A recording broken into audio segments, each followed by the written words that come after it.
Is Trump gearing his staff up to take on Hillary Clinton? A few hours ago, a major shakeup at the Donald Trump campaign. Trump's campaign manager, Corey Lewandowski, fired, and senior advisor Paul Manafort moves up to the all-powerful job of campaign manager. So what does this shakeup mean? Senior advisor Donald Trump, Sarah Huckabee Sanders, goes on the record. So, Sarah, what does this mean? Why did Corey Lewandowski get the boot? I've seen all sorts of stories today about why, so tell me.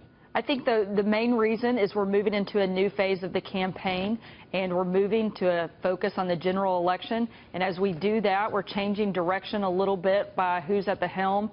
And Donald Trump thought that this was a good opportunity to do that and to set his sights on Hillary Clinton and to focus on that and be building and preparing more as we grow day after day after day and prepare for that general election. And that's what this is about, is just moving into a new phase of the campaign and preparing for that general election battle that he's fought so hard to get to.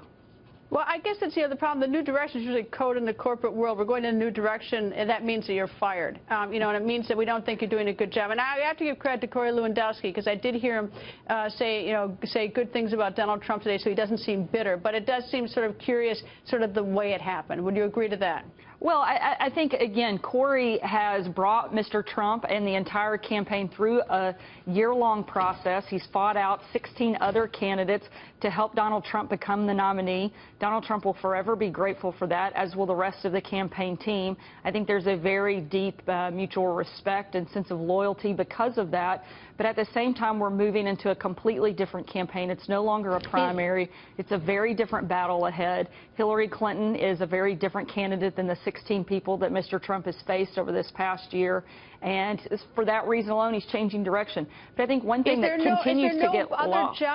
Is there no other job? I mean, it's going to be a big organization on both sides of the aisle. Was there no other place for him in the campaign? I don't know about the details of that, but what I do know is that there will always be a place for Corey directly with Mr. Trump in that relationship, having guided him and helped him and remained loyal to him through this process. Back when this campaign started and everybody said that Donald Trump didn't have a chance, would never get in the race, would certainly never make it through the summer, would never become the nominee, would never be the person to take on Hillary Clinton, would never get to 1237. Corey was the person that helped guide him through that process, and so I think there will always be kind of that mutual respect because of it. One thing that I think continues to be lost in this process is everybody is clamoring who's in control. The same person is in control today as the day that the campaign started, and that's Donald Trump. And that's why his campaign has been so successful.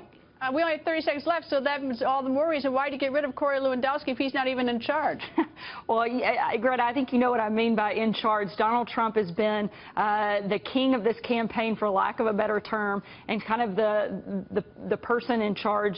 Corey obviously ran the day-to-day operations, and as we change into a new phase and focus on the general, I think he felt like a shakeup may have been needed. But at the end of the day, Donald Trump is in charge of this campaign, has been and will continue to be until he becomes president and becomes in charge of the White House in this country. And I think that's why he's done so well, is because he hasn't had a consultant-heavy campaign. Sarah, thank you. I got to go. Thank you very much. Thank you, Greta.